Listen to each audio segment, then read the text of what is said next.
Let's go live now to College Green. Peter Cardwell, Talk Radio's political editor, is there. Peter, a very good morning to you. Good morning, Mike. So, it's the morning after the night before. We've had Anne Widdecombe on suggesting that this might go horribly wrong. Is it a bit of a pig in a poke, as we used to say in Scotland? You know, what are they saying in Westminster?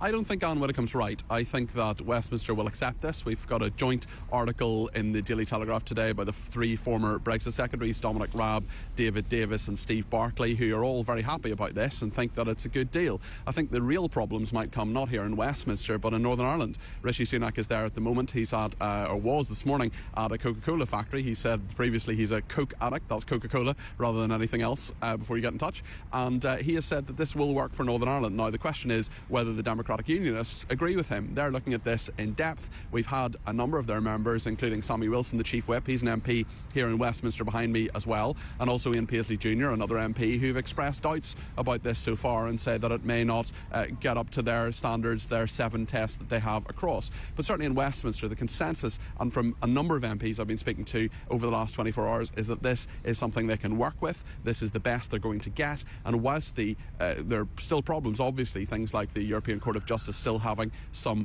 say over what goes on in Northern Ireland and trade disputes, this is a good deal as far as they are concerned. But we'll see. It's very early days. It's not even 24 hours. I don't expect a vote on this until Monday in Parliament, and we'll see what happens in the next few days. Absolutely right. Stay where you are, Peter, if you want. We're just going to go live over to Northern Ireland, to Stormont. Holly Hudson, TalkTV's very own reporter, is there.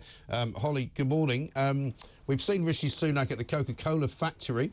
What's the mood there?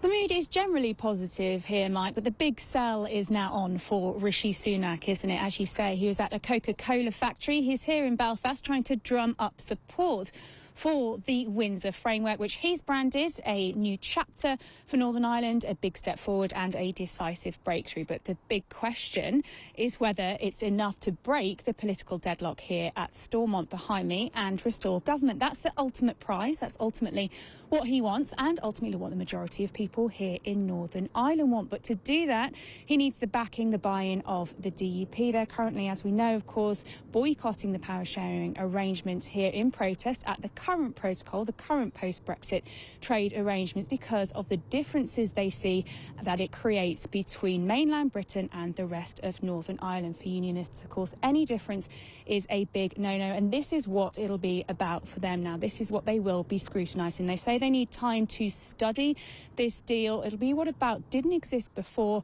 and what exists now, and crucially how much involvement the EU still have within Northern Ireland, how much power they have as well. And we no indication as yet, Mike, as to which way the wind is blowing. The DUP haven't said yes, they haven't said no. They say they need more time. We've heard Ian Paisley, of course, say he doesn't feel the deal cuts the mustard. Sir Geoffrey Donaldson suggesting that significant progress has been made, but that concerns remain. Now, Rishi Sunak feels that his deal addresses those concerns, in particular the so-called Stormont break, which he sees as his biggest win, essentially a mechanism that allows members of the Assembly here to veto any EU laws. But crucially, they need to be sitting at Stormont, in Stormont, for that to apply. Now, of course, Rishi Sunak touting other big successes, other big concessions, notably trade barriers removed, no more at the border down the Irish Sea, checks reduced, no more sausage wars, of course. And there's been a broadly positive reaction from businesses here in terms of the stability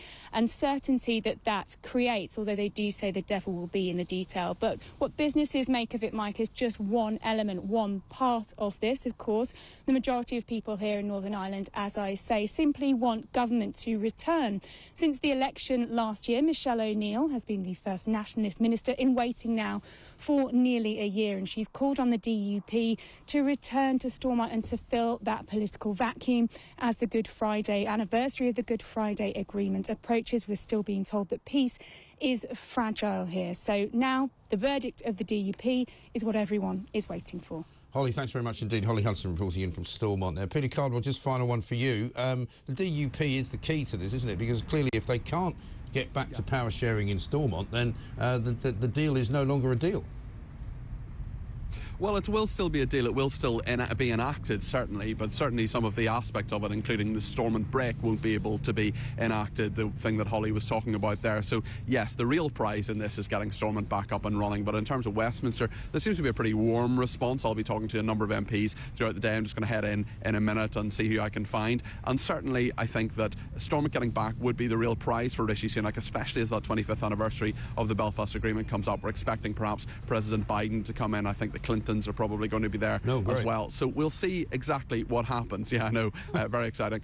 So we'll see what happens. But certainly, in terms of Westminster, I think this is basically a done deal. I'd be really surprised if there's any massive resistance. We'll hear from the European Research Group, the ERG. They're meeting at 6 o'clock today. Rishi Sunak will be addressing his backbenchers, the 1922 committee, at 5 o'clock today as well. He'll be back from Northern Ireland. So we'll see how those two meetings go, and I think we'll have a much clearer idea in terms of how things are going to go. Peter, thank you very much indeed. Peter Cardwell reporting in to us from Westminster, down on College Green.